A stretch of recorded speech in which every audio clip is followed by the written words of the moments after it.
Good day students. आज हम करेंगे अपनी वर्कशीट नंबर 1 और ये वर्कशीट है क्लास 6 के लिए सोशल साइंस की वर्कशीट है, जिसका आज का विषय है खगोलीय पिंड और सौरमंडल में पृथ्वी।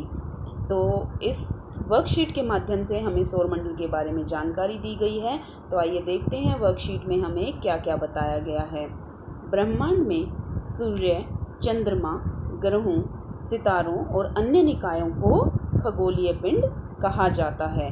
तो सबसे पहले हमें खगोलीय पिंडों के विषय में बताया गया है कि ब्रह्मांड में जितनी भी चीज़ें आप देखते हैं, जैसे कि आप सूर्य देखते हैं, चंद्रमा देखते हैं, सितारे देखते हैं आप आसमान में, और सितारों के जैसे ही ग्रह भी होते हैं आसमान में, तो इनको मिलाकर क्या कहा जाता है? खगोलीय पिंड कहा जाता है। और अब इसमें जो है खगोलीय पिंड जो है उसमें हमने दो चीज़ें यहाँ पर देखी आप, ग्रह और सितारे। तो ये दोनों लगभग एक जैसे दिखाई देते हैं जब हम आसमान की तरफ देखते हैं, लेकिन इनमें एक अंतर होता है। वो क्या होता है आइए देखते हैं वर्कशीट में इनके बीच में क्या अंतर बताया गया है।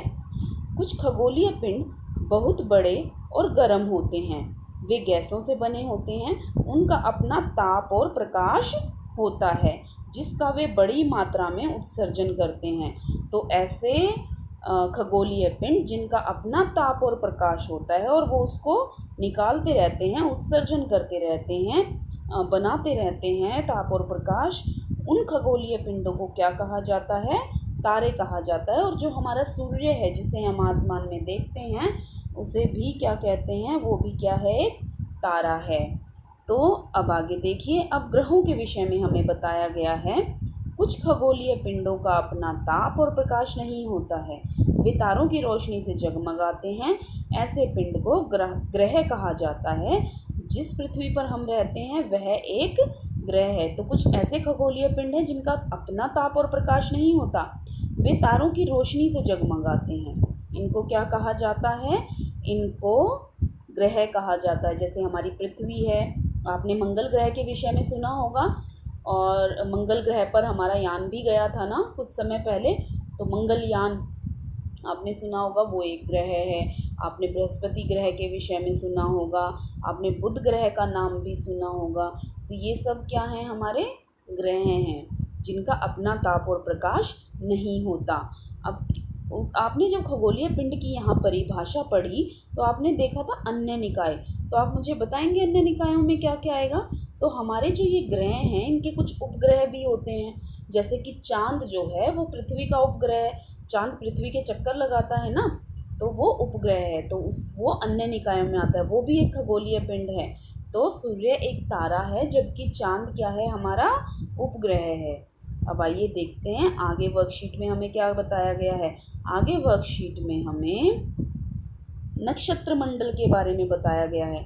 आप जब ऊपर आसमान की तरफ तारे देखते हैं तो आपको कई बार लगता होगा कि तारे मिलकर कितने हैं, अलग अलग डिज़ाइन, अलग अलग शेप्स बना रहे होते हैं, अलग अलग चीज़ें हमें दिखाई देती हैं। तो आपने कभी कोई ऐसा 7 तारों वाला समूह देखा है जिससे एक चम्मच बन जाती है?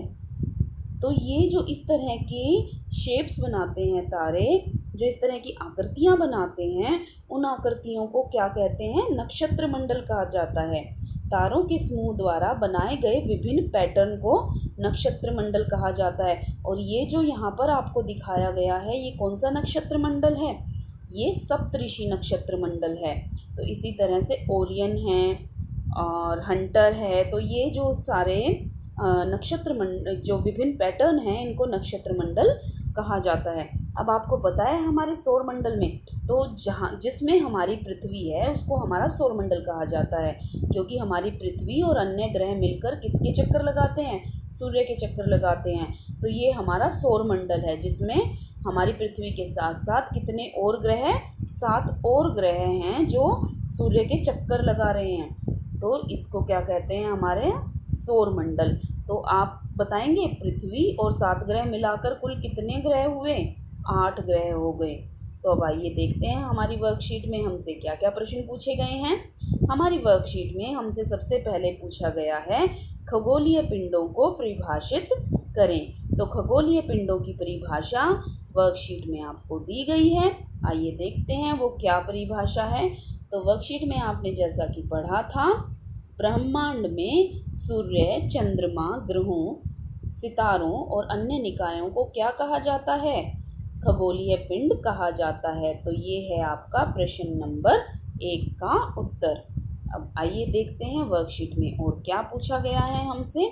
वर्कशीट में अगला प्रश्न जो हमसे पूछा गया है कि एक ग्रह एक तारे से कैसे अलग होता है। तो मैंने आपको बताया था कि ग्रह का अपना ताप और प्रकाश नहीं होता, जबकि तारे का अपना ताप और प्रकाश होता है। तो ये आप यहाँ पर लिख सकते हैं।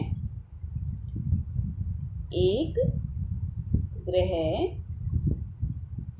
का अपना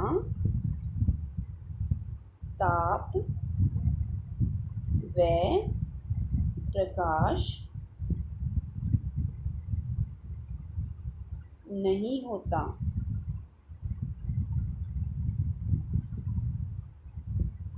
ये हमारे प्रश्न नंबर 2 का उत्तर हम कर रहे हैं। जबकि एक तारे का अपना ताप व प्रकाश होता है।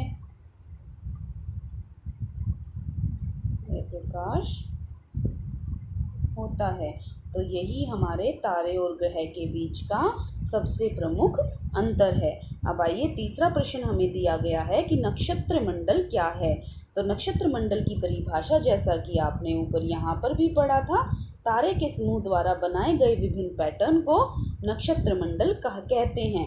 तो आपको प्रश्न 3 की परिभाषा में यही उत्तर लिखना है। तो एक बार फिर से देख लीजिए, तारों के समूह द्वारा बनाए गए विभिन्न पैटर्न को नक्षत्र मंडल कहते हैं। अब हमारा जो आखिरी प्रश्न है हमारी वर्कशीट का, वो है हमारे सौर मंडल में कितने ग्रह हैं।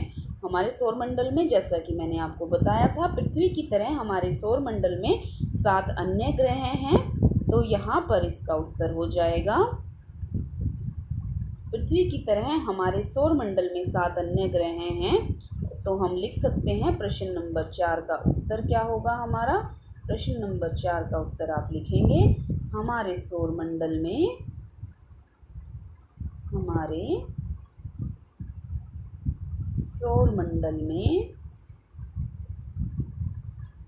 8 ग्रह हैं।